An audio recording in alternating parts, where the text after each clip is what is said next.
बंधु माने आपणकर जदि कुंभ राशि होता है तो आज भिडटी को शेष पर्यंत निश्चय देखंतु कारण कुंभ राशि व्यक्ति विशेष मानकर जीवन एही महालय अमावास्या ठारू संपूर्ण भाव में बदलिबाको जाउछि। बंधु माने चलित वर्षर महालय अमावास्या सूर्य पराग मध्य पड़ुछि। जदिओ एही सूर्य परागटी भारत रे किंबा ओडिशा रे दृश्यमान हेबो नाही, किंतु एहार प्रभाव समग्र विश्व ब्रह्मांड उपरे रहिबो एवं ग्रह मानकर गोचर रे एक बड़ परिवर्तन मध्य हेबो, जहा फल रे आपणक जीवन रे मध्य किछि बड़ परिवर्तन हेबो। तो एही महालय अमावास्या परठारु आपणक जीवन रे कोन सब परिवर्तन हेबो से विषय जानिबा पई आपण माने भिडियोटी को शेष पर्यंत निश्चय देखंतु। तो बंधु माने आसंतु आरंभ करिबा आजिर एही कार्यक्रम को, जहा आपणकर जन्म राशि तथा चंद्र राशि उपरे आधारित अटे।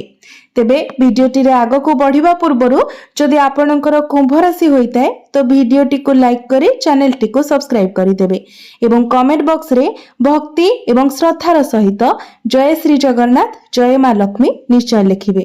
तो बंधु माने आसंतु आरंभ करिबा आजिर एही कार्यक्रम को, जहा आपणकर जन्म राशि तथा चंद्र राशि उपरे आधारित अटे। तेबे राशि चक्रर 12 गोटी राशि मध्यरु एकादश राशि हेउछि कुंभ राशि एवं कुंभ राशिर राशिधिपति हेउछन्ति शनि। विशेष कथा हेउछि रवि मंगल एवं शुक्र निजर महापरिवर्तन करि सारिछन्ति, जहार सीधा सड़क प्रभाव आपणकर राशि उपरे पड़िबाको जाउछि एवं जहा फल रे आपणक जीवन रे चलिथिबा समस्त दुख कष्ट एवं समस्यार अंत हेबाको जाउछि एवं पुनर्बार आपणक जीवन को खुशी फेरिबाको जाउछि। सूर्य एवं बुध बुधादित्य राजयोगर निर्माण करिबाको जाउछन्ति। एहा सहित शुक्र एवं मंगलंकर मध्य राशि परिवर्तन हेबो, जहा फल रे आपणक जीवन रे किछि बड़ हेबाको जाउछि। आपणक जीवन रे चलिथिबा समस्त दुख कष्टर अंत हेबाको जाउछि। एही महालय अमावास्या ठारू पुनर्बार आपणक जीवन को खुशी फेरिबाको जाउछि। तो आसंतु जानिबा एही महालय अमावास्या ठारू आपणक जीवन रे कोन सबु बड़ परिवर्तन हेबाको जाउछि। बंधु माने पूर्वरु मंगल एवं बुध आपणकर अष्टम भाव रे थिबारु अष्टम भावटी को कुंडली रे भलो बोली माना जाय न थाए। तो आपणकर टिके स्वास्थ्य जनित समस्या देखा देउथिला, धन जनित समस्या देखा देउथिला। आपण जेउ भी कार्य रे हाथ देउथिले सेथिरे आपणको सफलता मिलि पारु नथिला। आपण बहुत अधिक चिंताग्रस्त रहुथिले। आपण ऋण नेइथिले किंतु ऋण सुझी पारु नथिले। ऋण करजर भार आपणको ऊपर बढ़ी जायथिला। घर परिवार रे खुशीर वातावरण नथिला। शिक्षा क्षेत्र रे समस्या देखा देउथिला। आपणकर अननेसेसरी खर्च हेउथिला। समाज रे आपणकर मान सम्मान नथिला। आपणको चाकरी प्राप्ति होई पारु नथिला। संतान संतति पाई आपण चिंतित रहुथिले। आपणकर व्यापार वाणिज्य रे लॉस हेउथिला। आपणकर प्रेम जीवन रे मध्य आपणको सफलता मिलि पारु नथिला। तेबे एभली जहाबे किछि समस्या आपणक जीवन रे लागि रहिथिला ताहा बे दूर हेबाको जाउछि। एही महालय अमावास्या ठारू आपणक जीवन को पुणी थरे खुशी फेरिबाको जाउछि। आपणक जीवन रे नूतन सूर्योदय हेबाको जाउछि। बंधु माने एही महालय अमावास्या ठारू बुध आपणकर भाग्य स्थान को चलन करिवे एवं आपणकर भाग्य स्थान रे मंगल एवं बुधंकर राजयोगर निर्माण हेबाको जाउछि। एही महालय अमावास्या ठारू भाग्य आपणकर साथ देबाको आरंभ करिवो। आपण जेउ भी कार्य रे हाथ देबे निश्चित भाव रे सेथिरे आपणको सफलता प्राप्ति हेबो। अल्प परिश्रम रे आपणको अनेक सफलता प्राप्ति हेबो। आपण कोनोसी स्थान रे पुंजी निवेश करी बहुत बड़ धन लाभ मध्य करि पारंती। आपण किछि बड़ कार्यर आरंभ करि पारंती, किछि बड़ इन्वेस्टमेंट करि पारंती किंबा किछि बड़ जिनिसर क्रय करि पारंती। आपण किछि भूमि जमी प्रॉपर्टी नूतन जानवाहन इत्यादि किनि पारंती। पितांको सहित आपणकर संपर्क बहुत भल रहिबो। पितांकर सहाय्य सहयोग आपणको प्राप्ति हेबो। आपणकर गृह रे कोनोसी शुभ मांगलिक कार्यर आयोजन होई पारे। आपण कोनोसी धार्मिक स्थान को मध्य यात्रा करि पारंती। कोनोसी धार्मिक कार्य रे आपणकर किछि टंका मध्य खर्च होई पारे। जो माने शेयर मार्केट स्टॉक मार्केट एवं ट्रेडिंग रे काम करूछंती ସେମାନଙ୍କୁ ଆକସ୍ମିକ ଭାବରେ ଧନ ଲାଭ ହେବାର ମଧ୍ୟ ଯୋଗ ବନୁଛି। ଆପଣଙ୍କର ଦଶମ ଭାବର ଅଧିପତି ଅର୍ଥାତ୍ କ୍ୟାରିୟରର ଅଧିପତି ମଙ୍ଗଳ ଆପଣଙ୍କର ଭାଗ୍ୟ ସ୍ଥାନରେ ଅଛନ୍ତି। ଆପଣଙ୍କର ତ୍ରିକୋଣରେ ଅଛନ୍ତି, ବହୁତ ଭଲ ସ୍ଥିତିରେ ଅଛନ୍ତି। ତ ଏହି ମହାଳୟା ଅମାବାସ୍ୟା ଠାରୁ ଆପଣ ଆପଣଙ୍କର କ୍ୟାରିୟରରେ ବହୁତ ଅଧିକ ଉନ୍ନତି କରିବାକୁ ଯାଉଛନ୍ତି। ଯେଉଁମାନେ ପୂର୍ବରୁ ଚାକିରି କରିଥିଲେ ସେମାନଙ୍କର ପ୍ରମୋସନ ହେବାର ମଧ୍ୟ ଯୋଗ ବନୁଛି। ଯେଉଁମାନେ ବେରୋଜଗାର ଥିଲେ, ଯେଉଁମାନଙ୍କ ପାଖରେ କୌଣସି ଚାକିରି ବାକିରି ନଥିଲା, ସେମାନଙ୍କୁ ନୂତନ ଚାକିରି ମଧ୍ୟ ପ୍ରାପ୍ତି ହୋଇପାରେ। ଆପଣ ନିଜର ଚେଷ୍ଟା ଜାରି ରଖନ୍ତୁ। ସମସ୍ତ ଇଣ୍ଟରଭ୍ୟୁରେ ଆପଣଙ୍କୁ ସଫଳତା ପ୍ରାପ୍ତି ହେବ। କୌଣସି ଏମଏନସି କମ୍ପାନୀରୁ ଆପଣଙ୍କୁ ଜବ୍ ଅଫର ଆସିପାରେ। ଆପଣଙ୍କ ପାଖକୁ ନୂଆ ନୂଆ କାମ ଆସିପାରେ। ଆପଣ ସମସ୍ତ ଟାର୍ଗେଟକୁ ଆଚିଭ୍ କରିବାରେ ସଫଳ ହେବେ। ଆପଣ ନିଜ ହିସାବରେ କାମ କରିବାକୁ ପସନ୍ଦ କରିବେ ଏବଂ ଆପଣ ଆପଣଙ୍କର କର୍ମକ୍ଷେତ୍ରରେ ବହୁତ ଅଧିକ ଉନ୍ନତି କରିବେ। ଆପଣ ଆପଣଙ୍କର କାମକୁ ନେଇ ବିଦେଶ ଯାତ୍ରା ମଧ୍ୟ କରିପାରନ୍ତି। ବନ୍ଧୁମାନେ, ଗୁରୁ ଆପଣଙ୍କର ପଞ୍ଚମ ଭାବରେ ବହୁତ ଭଲ ସ୍ଥିତିରେ ଅଛନ୍ତି ଏବଂ ନକ୍ଷତ୍ର ପରିବର୍ତ୍ତନ କରିଛନ୍ତି। ଆପଣଙ୍କର ପୁନର୍ବସୁ ନକ୍ଷତ୍ରରେ ପ୍ରବେଶ କରିଛନ୍ତି। ଏହା ବ୍ୟତୀତ ସବୁଠାରୁ ବଡ଼ କଥା ହେଉଛି ଯେ ଏହି ସୂର୍ଯ୍ୟ ପରାଗ ପରେ ଗୁରୁ ଆପଣଙ୍କର ସପ୍ତମ ଭାବକୁ ଚଳନ କରିବେ, ଯାହାଫଳରେ ଆପଣଙ୍କୁ ଅଧିକ ଶୁଭ ଫଳ ପ୍ରାପ୍ତି ହେବ। କାରଣ ଗୁରୁଙ୍କର ଦୃଷ୍ଟି ଆପଣଙ୍କର ପ୍ରଥମ ଭାବ ଉପରେ ରହିବ। ସମାଜରେ ଆପଣଙ୍କର ମାନ ସମ୍ମାନ ବଢ଼ିବ। ଆପଣଙ୍କର ଲୋକପ୍ରିୟତା ବଢ଼ିବ। ଆପଣଙ୍କ ମଧ୍ୟରେ ମ୍ୟାନେଜମେଣ୍ଟ ସ୍କିଲ୍ ମଧ୍ୟ ବହୁତ ଭଲ ରହିବ। ଆପଣଙ୍କୁ ଆପଣଙ୍କ ପ୍ରେମ ଜୀବନରେ ମଧ୍ୟ ସଫଳତା ପ୍ରାପ୍ତି ହେବ। ଆପଣଙ୍କର ପ୍ରେମ ବିବାହର ରୂପ ମଧ୍ୟ ନେଇପାରେ।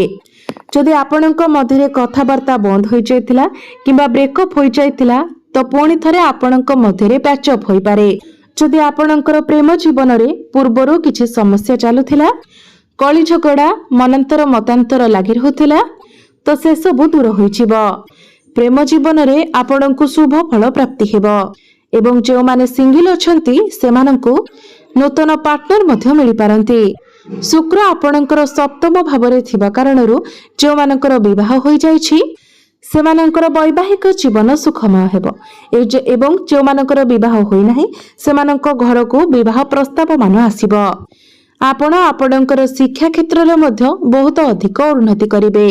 ଏହି ମହାଳୟା ଅମାବାସ୍ୟା ପରଠାରୁ ଯଦି ଆପଣଙ୍କର କିଛି ଏକ୍ଜାମ ଅଛି, କମ୍ପିଟେଟିଭ ଏକ୍ଜାମ ଅଛି, ଆପଣଙ୍କର କୌଣସି କମ୍ପିଟିସନ ଅଛି କିମ୍ବା କୌଣସି ସରକାରୀ କ୍ଷେତ୍ରରେ ଏକ୍ଜାମ ଅଛି, ତେବେ ସେଥିରେ ଆପଣ ନିଶ୍ଚିତ ଭାବରେ ଉତ୍ତୀର୍ଣ୍ଣ ହେବେ।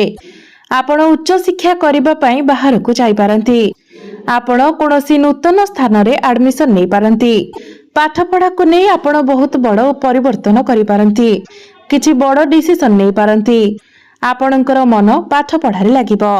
ସମସ୍ତ କମ୍ପିଟିସନରେ ଆପଣଙ୍କୁ ସଫଳତା ପ୍ରାପ୍ତି ହେବ। ଶୁକ୍ର ଆପଣଙ୍କର ସପ୍ତମ ଭାବରେ ଥିବା କାରଣରୁ ଯଦି ଆପଣଙ୍କର ବୈବାହିକ ଜୀବନରେ ପୂର୍ବରୁ କିଛି ସମସ୍ୟା ଲାଗି ରହିଥିଲା, ତେବେ ତାହା ମଧ୍ୟ ଦୂର ହୋଇଯିବ। ଆପଣ ଦୁଇ ଜଣଙ୍କ ମଧ୍ୟରେ ଭଲ ପାଇବା ବଢ଼ିବ। ଆପଣ ଦୁଇ ଜଣ ମିଶି ଫ୍ୟାମିଲି ପ୍ଲାନିଂ କରିପାରନ୍ତି।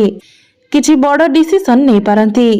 ଯେଉଁ ନୂତନ ଦମ୍ପତି ମାନେ ସନ୍ତାନର ଆଶା ରଖିଥିଲେ ସେମାନଙ୍କୁ ସନ୍ତାନ ସୁଖ ମଧ୍ୟ ପ୍ରାପ୍ତି ହେବ। ବନ୍ଧୁମାନେ, ସପ୍ତମ ଭାବଟି ଆପଣଙ୍କର ବ୍ୟାପାର ବାଣିଜ୍ୟର ମଧ୍ୟ ଭାବ ହୋଇଥାଏ ଏବଂ ଶୁକ୍ର ହେଉଛନ୍ତି ବ୍ୟାପାର ବାଣିଜ୍ୟର କାରକ ଗ୍ରହ। ତ ବ୍ୟାପାର ବାଣିଜ୍ୟରେ ଆପଣ ବହୁତ ଅଧିକ ଉନ୍ନତି କରିବେ। ଆପଣ କିଛି ନୂତନ ବ୍ୟାପାର ବାଣିଜ୍ୟ ମଧ୍ୟ ଆରମ୍ଭ କରିପାରନ୍ତି।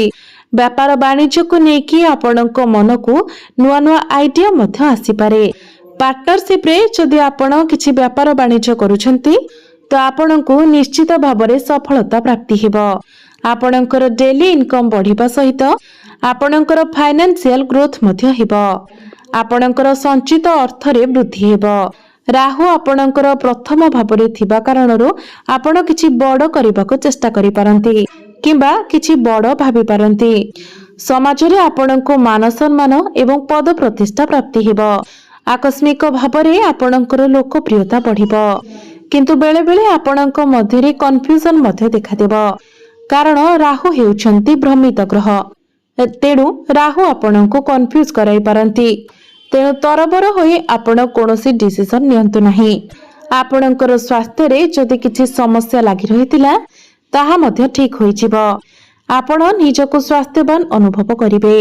शनि आपणकर द्वितीय भावरे भल स्थिति अछंती एवं बक्री अवस्था अछंती। जदि आपणकर घर परिवार रे किछि मनमनांतर किंबा कोनोसी प्रकार समस्या लागि रहिथिला ताहा धीरे धीरे दूर होइजिब। आपणकर बाणी रे मधुरता आसीब। लोक माने आपणकर बाणी द्वारा आपणक आडको आकर्षित हेबे। आपणक गृह को नूतन अतिथि मध्य आसी पारंती। पूर्वरु आपणक उपरे जदि कोनोसी ऋण करजर भार थिला तबे सेथिरु मध्य आपण मुक्त होइजिबे। जो माने कंस्ट्रक्शन रो काम करूछंती, लौह जातीय काम करूछंती, तैल संबंधित कार्य करूछंती, जो माने ऑनलाइन रे काम करूछंती, डिजिटल वर्क करूछंती, फाइनेंस क्षेत्र रे अछंती, कृषि भित्तिक कार्य करूछंती, ए सब क्षेत्र रे सेमानकु बहुत अधिक शुभ फलर प्राप्ति हेबो।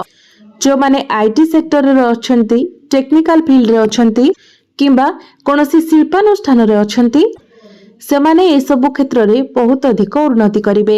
बड़ भाई भौणी मानकर सपोर्ट आपनकु मिलिबो।